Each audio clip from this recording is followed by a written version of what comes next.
And you have been in more than 50 films in the last 30 years.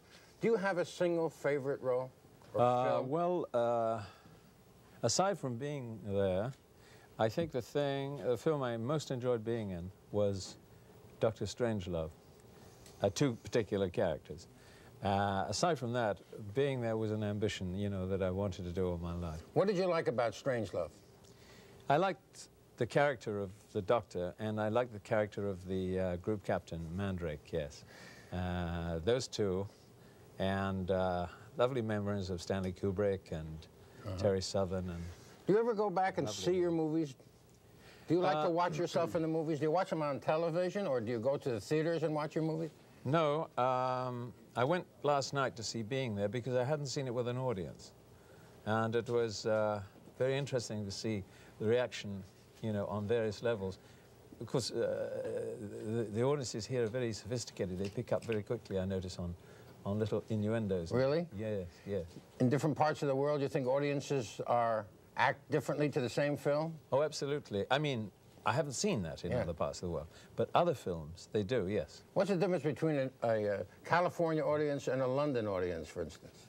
Well, a London audience and a New York audience are identical. I mean, if you're taking a West End audience, right, identical. They're very hip. And I would say, like in Westwood, about the same. About the same. But you get out of those areas in England, and you're in a totally... You've got to be careful what you show them. Who are you talking as now? Somebody told me you have no voice. Time magazine's cover story insisted that there is no Peter Sellers, that you are only a mass of characterizations, and that inside there is no body. That's true, yes. How did you react to that? Well, I didn't react. I just mouthed things. And it's not entirely true. It comes from working for years in radio, Gene. Who am I talking to now? Let me see. He's not in, I'm sorry. Anybody there? No. How does somebody who comes from London talk? Well, I mean, there are so many London accents. It's difficult to say. I mean, there's... I mean, you know, people think of Cockney accent. There are 5 Cockney accents. All right. And there are other accents that are also from London. And then you have cultured London. Well, let's hear them. Well, you want to hear... Sure, I want to hear some accent. I want to hear you speak various Englishes. The people over here have difficult enough time understanding Michael Caine, so I don't know.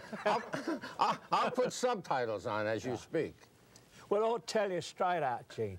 What I like about you and your show is you're frank. No, I don't mean like the name. I mean, what you say is frank. Now, I likes that because it gets to the core, see? And when you get to the core, you get the essence. Precious bodily essence. No, that's that's an old sort of Cockney accent. And what happens when you get into... Oh, do you mean one of those? One of the Hooray Harrys? Yes, yes. The Hooray Harrys, yes. Well, they're very good on TV.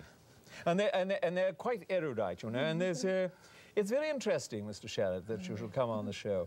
How long have you been doing your show in New York, is it?